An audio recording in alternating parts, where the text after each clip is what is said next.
Vous êtes un entrepreneur de la relève? Faites comme des centaines d'autres jeunes producteurs chaque année. Demandez-nous de vous accompagner dans votre réussite grâce à nos programmes en financement, en assurance et en protection du revenu. La Financière agricole du Québec est fière de soutenir et de protéger la croissance des entreprises de la relève.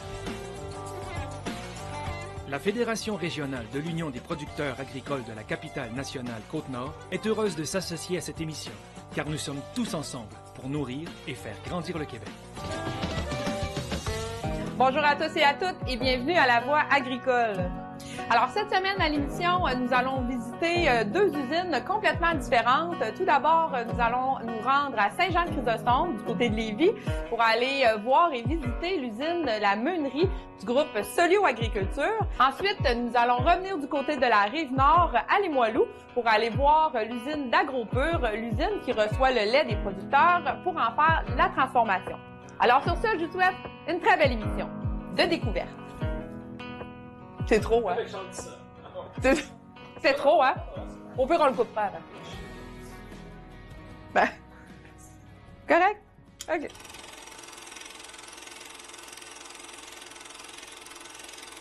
Rolling!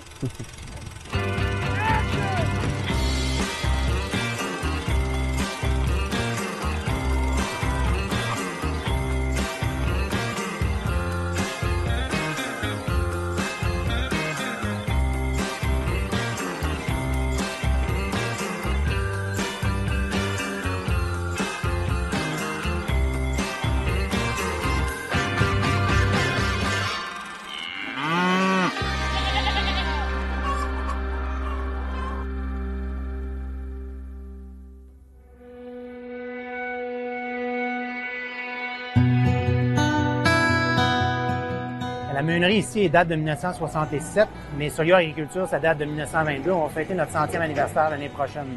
Mais ici, on a transféré les opérations qui étaient sur la rive nord de Québec. On les a ramenées sur la rive sud à Saint-Romuald en 67 avec la meunerie. Puis au fil du temps, la meunerie a pris de l'expansion jusqu'à 2013 où on a construit le centre de distribution qui dessert l'est de la province et aussi la rive nord du Saint-Laurent jusqu'à dans la Naudière. Et c'est quoi exactement une meunerie? À quoi ça sert? Parce que là, vous êtes situé à Saint-Romuald. Ben là, au départ, vous n'étiez pas dans un milieu très urbain. Maintenant, ça l'est un peu plus. Mais ça sert à quoi une meunerie? Nous, en fait, on fait l'alimentation pour les ruminants en général et toutes les petites espèces connexes comme le mouton, le cheval, les chèvres, les autruches, les alpagas. Puis ici, on est une meunerie qui est spécialisée dans la production ruminant, mais aussi dans la production de sacs pour toutes ces productions-là et aussi un peu les sacs pour l'avicole puis le porcin. Mais nous, ce qu'on fait, notre travail, en fait, on fait des gâteaux. Là. On mélange des grains qu'on transforme, on rajoute des produits, des sous-produits, puis on fait des recettes qui sont adaptées à toutes les phases d'élevage de toutes ces espèces-là. Fait qu'ici, on a la meunerie qui fait du vrac pour les silos des producteurs, mais on a aussi la portion sac, qui c'est un moindre pourcentage, c'est peut-être 25 %, mais le 25 % qu'on parle couvre la moitié de la province. L'autre moitié est couverte par une autre de nos usines qui est à Sainte-Rosalie, dans le coin de Sainte-Cassandre. Puis là, quand on a visité la meunerie, on s'est rendu compte à quel point c'était gros. C'est toujours bien impressionnant de l'extérieur, mais de l'intérieur aussi, vous avez plein de départements, plein de gens spécialisés dans toutes sortes de choses. C'est quoi les équipes que vous avez besoin ici dans une meunerie? On a des équipes qui sont dédiées à la production, justement, qui travaillent avec les ingrédients, qui font de la transformation d'ingrédients. On a des équipes de maintenance, on a des équipes d'administration parce que on traite plusieurs centaines de commandes par jour, surtout en sac, mais aussi en vrac. On a des équipes d'assurance qualité, on a des équipes de recherche et développement, d'ingénierie. On a des équipes aussi de logistique, d'approvisionnement, tout faire la coordination du vrac, du sac, du wagon, le in, le out, toutes ces choses-là. Ça prend des grosses équipes pour distribuer dans toute la province parce qu'on travaille 24 heures sur 24, 5 jours sur 7. Fait que c'est sûr que tout arrive au bon moment, au bon endroit, ça demande beaucoup de travail. J'ai une équipe de nutrition qui dit un cochon, il faut que ça mange ça, ça, ça. Ouais. Ça fait tant de protéines, tant de glucides, tant de fibres, tant de minéraux, tant de vitamines. Pour ça, j'ai une équipe de formulation qui va prendre les ingrédients disponibles sur le marché, puis le coût des ingrédients, qui va me faire la meilleure recette pour combler les besoins des nutritionnistes. Okay. Fait que c'est eux autres, en fait. Moi, je travaille beaucoup plus avec les formulateurs qu'avec les nutritionnistes. Parce que les nutritionnistes font les grands programmes, les formulateurs font la recette quotidienne. Ils vont l'optimiser en fonction du coût. Puis moi, après ça, c'est ma job de dire, faut que je fasse un produit constant. Fait que là, je veux pas mettre de marque, mais mettons, vous achetez un gâteau préfabriqué dans un IGA. Il goûte tout le temps la même affaire, mais il est pas mal tout le temps fait avec les mêmes ingrédients. Mais moi, d'une semaine à l'autre, le maïs peut passer de 300 kilotonnes à 500 kilotonnes sur une période de 2-3 semaines en suivant les marchés. Et au bout de la ligne, le cochon mange toujours la même chose en termes de nutriments, mais l'aliment est peut-être passé d'un gâteau forêt noire à un gâteau carotte, mais il va avoir la même quantité de sucre dedans. Fait qu'on a des programmes de transition aussi, on peut pas du jour au lendemain incorporer des ingrédients que l'apparence, la senteur, puis le goût va changer. Faut que l'animal ait le goût de le manger comme d'habitude. C'est ça. Fait qu'il faut faire une transition, mais en même temps, il y a l'économique qui dit, ben là, dépêche-toi, le soya est parti en fou, faut réagir, tu sais. Mais c'est complexe de gérer ça. Ben, c'est là que, tu sais, l'opérateur, quand il reçoit sa nouvelle recette, va dire, wow, c'est la même recette, mais c'est pas en toute la même recette. Fait que toute sa façon de faire, faut qu'il l'adapte pour garantir que le producteur ait un produit conforme. C'est surtout ce que ça va jouer après ça, c'est la durabilité de la moulée. Puis si tu manques ton coup, il va y avoir plus de poussière. La poussière, les animaux mangent pas de poussière. Non. Moi, je mange pas de farine crue, fait que les autres non plus. C'est ça. Fait que c'est un métier, c'est quasiment un art pour eux autres. C'est ça que j'allais dire, là, ça devient compliqué, justement, avec les marchés, puis la production que je n'ai pas égale. Fait que nous, on fait du constant avec de l'inconstant. C'est ça. C'est comme des grosses guimauves. C'est notre genre de guimauve. C'est quoi les étapes de production de cette commande-là d'un producteur X?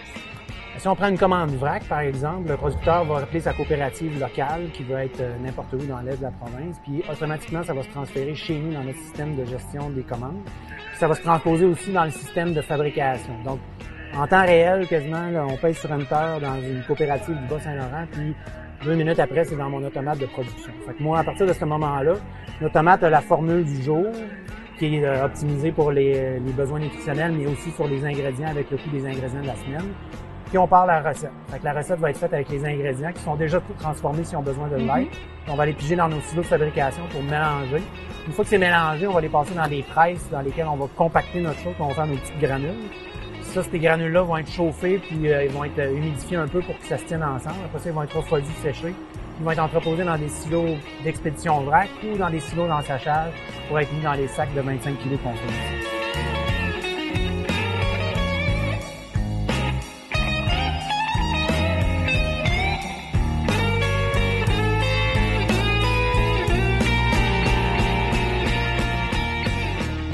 Ça va, plus les besoins sont pointus, plus la précision est importante.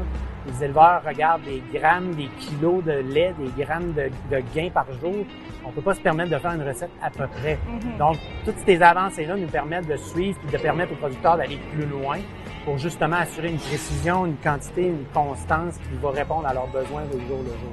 Et ça, ben, c'est grâce à ça que, tu sais, je disais, on sauve du temps tantôt, les commandes rentrent électroniquement. Ben oui. C'est du temps de sauver pour traiter d'autres choses, d'autres problématiques et accompagner nos producteurs dans leur quotidien. C'est une gestion qui est différente. Absolument. Fait que les choses se transforment, mais c'est pas, c'est encore une activité menée. On prend de la farine et on fait de la moulée avec. Mais c'est beaucoup plus précis et beaucoup plus loin que ce que ça peut être peut-être il y a 40 ans. Par contre, les équipements, on a encore des choses à apprendre parce que comme les ingrédients changent, il faut apprendre à travailler avec les nouveaux ingrédients. C'est peut-être plus ça.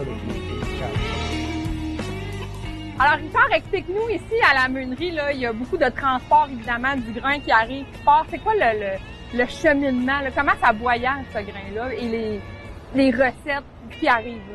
En fait, nous, à la meunerie Saint-Romuald puis à l'usine de micro-prémélange, on a 2 sortes d'entrées, c'est-à-dire 3 sortes, en fait. J'ai l'entrée wagon, que je reçois du stock d'un peu partout en Amérique du Nord, dépendamment des sources de protéines, de glucides qu'on veut avoir ou quoi que ce soit. Je vais avoir aussi des entrées camions, puis ce qui est plus régional, en fait, souvent les céréales, les grains, ces choses-là vont rentrer par camion. Ça peut être aussi couvert sur une distance jusqu'à à peu près Montréal, où on ratisse la province de Québec en camion, dépendamment des sources qu'on va aller chercher. Ça peut être du gru qui vient des farines à Montréal sur l'île. On ramasse beaucoup de choses à Montréal. Puis ultimement, j'ai aussi des réceptions en sac, des camions sacs qui vont venir me porter plus des produits, des additifs ou des choses qui sont en plus petite quantité et qui vont avoir une très haute valeur ajoutée. Fait que ces 3 sources-là me permettent de complémenter mon portfolio de recettes en général assez bien. On reçoit des containers de la Chine, mais ça, c'est un peu la même chose. C'est des wagons, des containers qui arrivent par camion, qu'on va aussi recevoir puis entreposer pour le réseau complet de la province, puis qu'on va redistribuer nous autres à l'interne. Fait que souvent ici, c'est un hub provincial où on va recevoir nos choses, puis on va le distribuer dans nos différentes meuneries du réseau.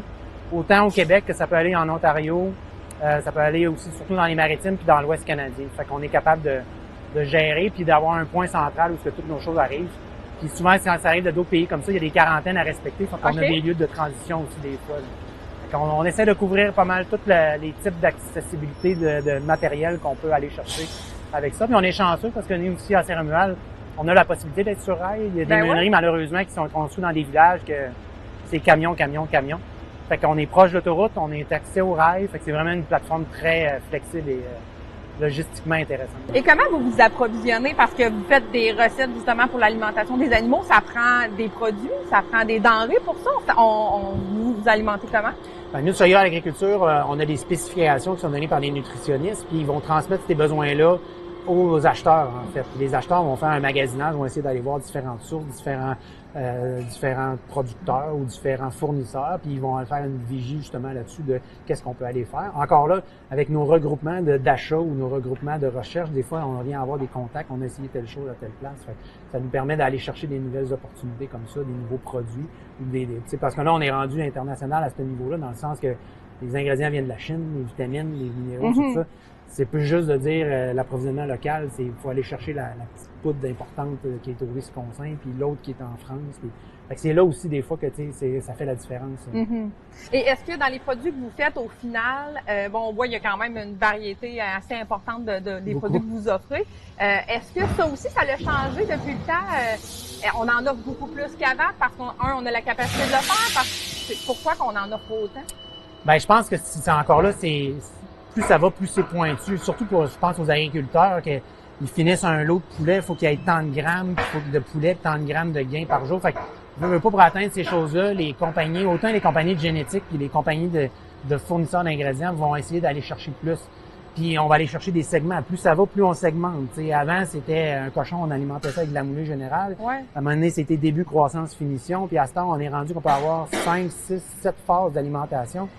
Pour chaque phase, va aller chercher le maximum pour l'animal, le maximum de performance puis le minimum de perte. Parce que maintenir une phase super riche trop longtemps, c'est jeter de l'énergie, c'est jeter des nutriments dans le dallo. Fait qu'il faut que la nourriture suive le stade physiologique de l'animal.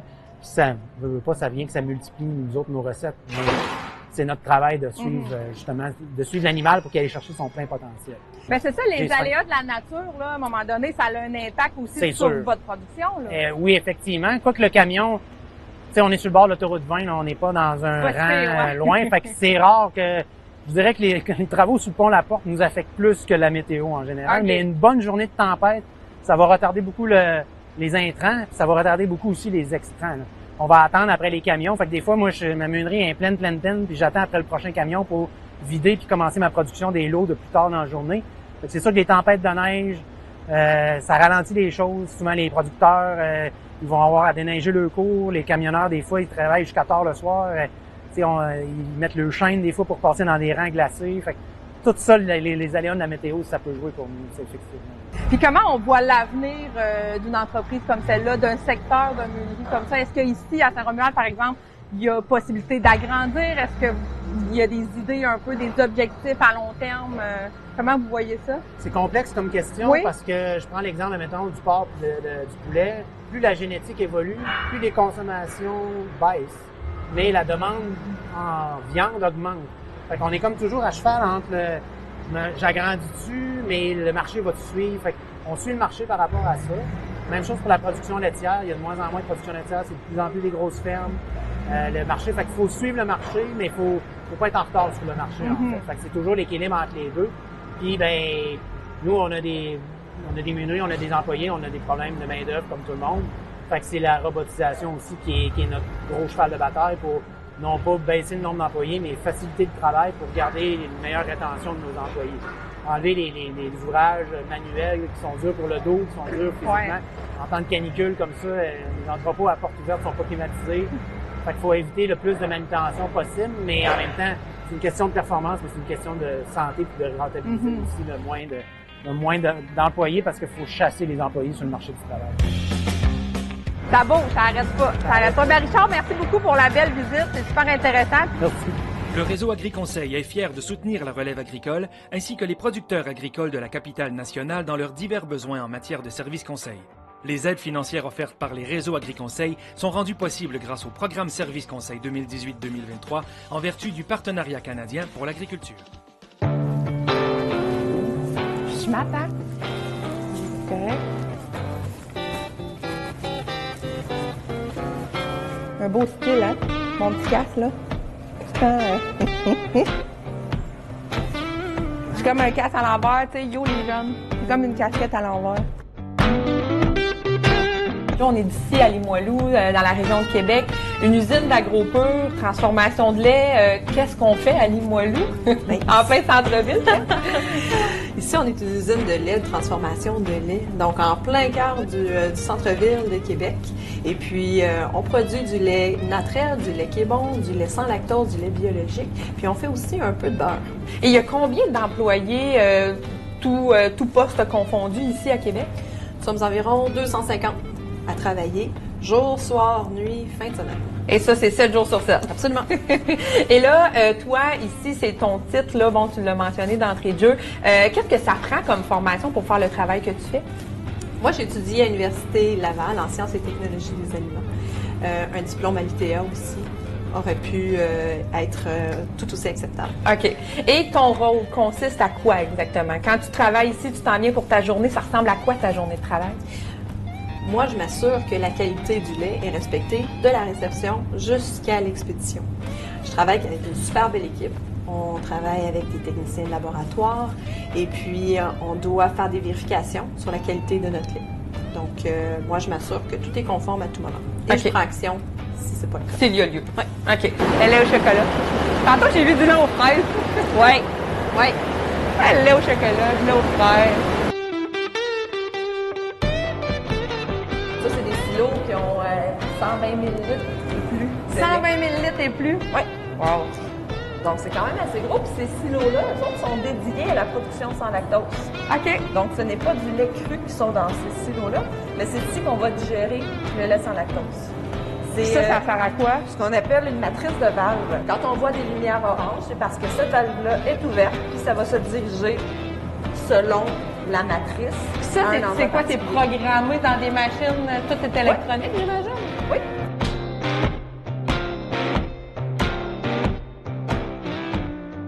Donc, nous, on va recevoir des citernes de lait cru. On va recevoir des citernes de lait cru régulières et biologiques. On va ensuite traiter ce lait-là. Donc, on va le pasteuriser. Puis ensuite, on va l'embouteiller, on va l'emballer pour qu'il soit ensuite distribué auprès de nos consommateurs. OK. Et le lait biologique, bon, c'est quand même un lait qui est de plus en plus populaire. Il y a quand même de la demande là-dedans. Est-ce que les procédés de transformation, pasteurisation, c'est la même chose que du lait conventionnel? Ça va être identique. La seule différence, c'est que le lait cru va être biologique. Donc, ça va se passer au niveau de nos fermes.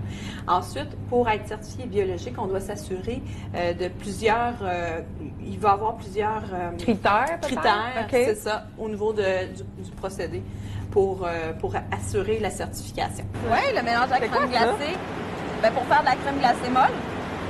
Fait que ça s'en va comme dans les crèmeries. Exact. Pour faire la crème glacée. C'est ça. Ah ouais? Ah oui. Ça te fait de même.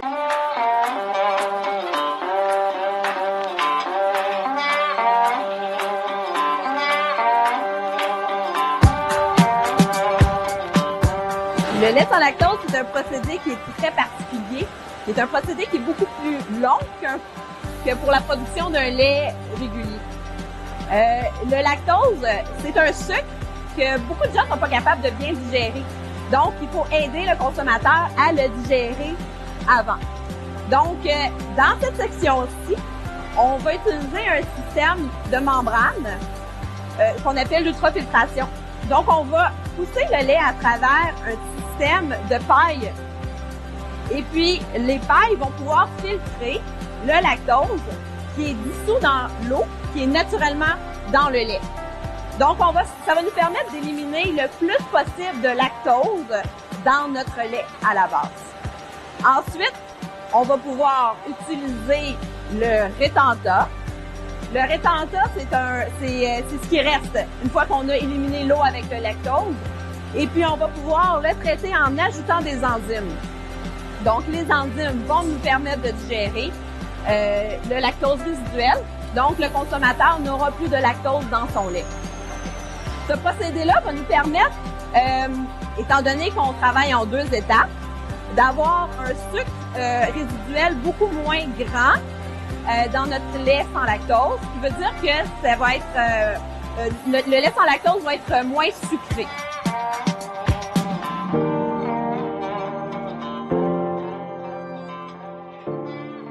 Et là, on l'a vu pendant la visite, on a du lait conventionnel, du lait bio, du lait au chocolat, du lait aux fraises, il y a plein de produits. Ça fonctionne comment au niveau des recettes? Bon, le lait conventionnel, il n'y a pas vraiment de recettes, j'imagine, mais les autres produits là qu'on fait des petits ajouts, comment ça fonctionne? Est-ce que c'est AgroPur qui crée les recettes? Ça ne sera pas à l'usine en tant que telle qu'on va créer ces recettes-là. On a une équipe de recherche et développement qui vont travailler au siège social, qui vont nous fabriquer nos recettes, ils vont faire des tests dans leur laboratoire, puis ensuite ils vont faire des petits tests ici en usine. Évidemment, il va y avoir le marketing qui va être impliqué. Une fois que la recette va être approuvée, c'est ici qu'on va ensuite lancer la production. Fait que ici, vous mettez en œuvre cette recette-là. Exactement. Fait que vous avez tout en main pour créer le produit final. Exactement. OK.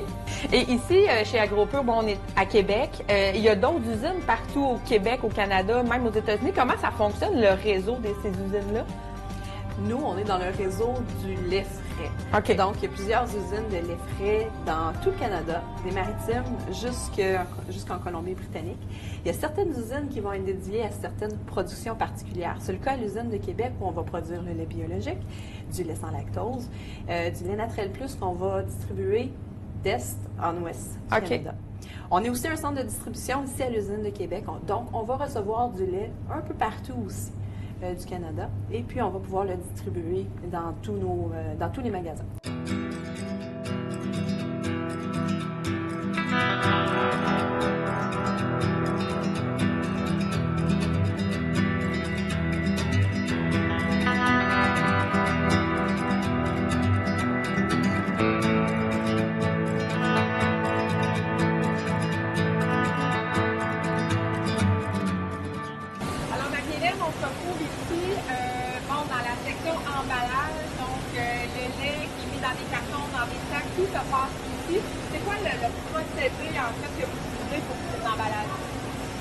En fait, là, on a vu la première étape tantôt au niveau du procédé. Donc, tout le lait est entreposé dans des réservoirs. Il est pasteurisé, il est prêt à être emballé. Ensuite, dépendamment du type de produit que les machines vont avoir besoin, il va y avoir une matrice de valve qui va diriger le lait dans les tuyaux vers les machines. Chaque machine va avoir un réservoir d'équilibre, puis qui va pouvoir permettre là, d'emballer le lait de façon constante. Donc, on a différents équipements ici pour emballer le lait. On va avoir des emballages qui vont être en carton, on va avoir des emballages de sacs, on va avoir des gros volumes aussi de 10 ou 20 litres. Donc, chaque machine va être dédiée à un type de produit. Puis ici, il y a beaucoup de machines. Est-ce que, bon là, aujourd'hui, c'est particulier, on est dimanche, mais habituellement, c'est à pleine capacité, là, ça emballe continuellement. Ah oui, absolument. Là, les machines qui vont produire, là, celle-ci va produire 120 unités à la minute. Donc, ça roule.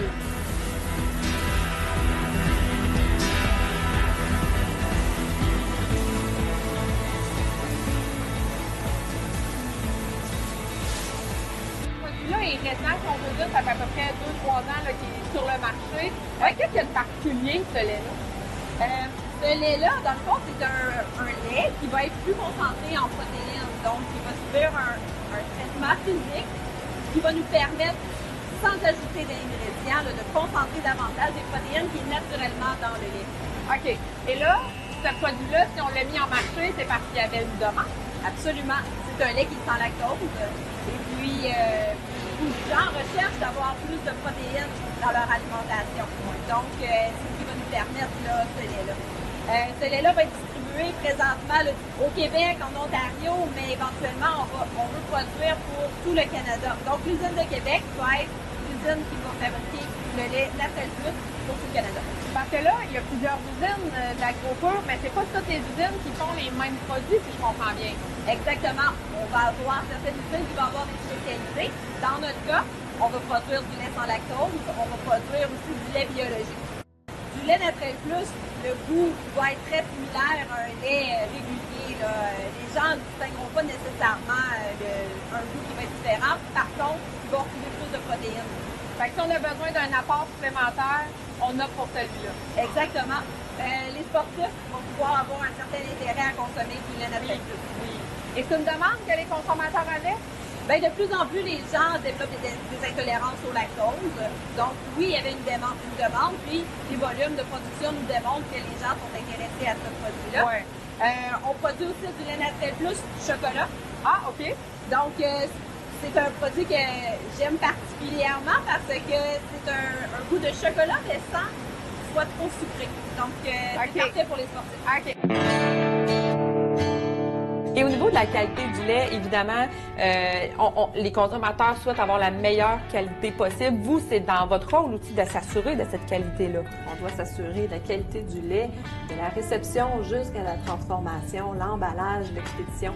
Donc, c'est quelque chose qui est très important chez Agricole. Puis comment on voit peut-être dans les prochaines années, ici l'usine, bon, ça allait évoluer évidemment, on s'adapte aux besoins du consommateur, on s'adapte aux technologies. Comment on voit ça dans les prochaines années, toi, dans le cadre de ton travail par exemple? Bien, on a pu voir des belles adaptations dans les dernières années, entre autres avec l'arrivée du lait sans lactose. Donc ici, en 2015, on a dû faire un agrandissement pour nous permettre d'avoir des équipements supplémentaires pour traiter le sans lactose. Donc, nous, on travaille en collaboration avec les équipes chez AgroPur, recherche et développement, marketing, puis eux vont pouvoir créer des nouveaux produits et puis nous, on va pouvoir le transformer ici. Est-ce que c'est à l'infini, ces nouveaux produits-là? Parce que là, on avait du lait conventionnel. Bon, lait au chocolat, on s'entend, c'est un classique, mais là, du lait bio, du sans lactose, du protéiné, y a-t-il une infinie possibilité? Bien, c'est certain que le consommateur est habitué de consommer du lait. Donc, il n'y a pas eu tant de révolution, mis à part le lait sans lactose dans les dernières années dans la production de lait. Donc, on est à penser comment que le consommateur pourrait consommer leur lait différemment. Donc, les équipes de recherche et développement, marketing travaillent beaucoup là-dessus. Parfait. Bien, Marie-Hélène, merci beaucoup pour cette belle visite-là. Puis, on souhaite un bon succès à AgroPur. Puis, merci de nous avoir accueillis surtout. Alors, merci d'avoir été des nôtres pour cette émission spéciale sur la visite des usines. Donc, on remercie évidemment Solio Agriculture et AgroPur de nous avoir accueillis dans leurs locaux. Alors, sur ce, à votre santé!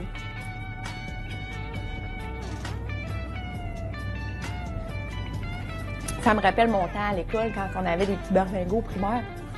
On allait chercher des berlingots dans le frigidaire. C'était bon? Encore bon.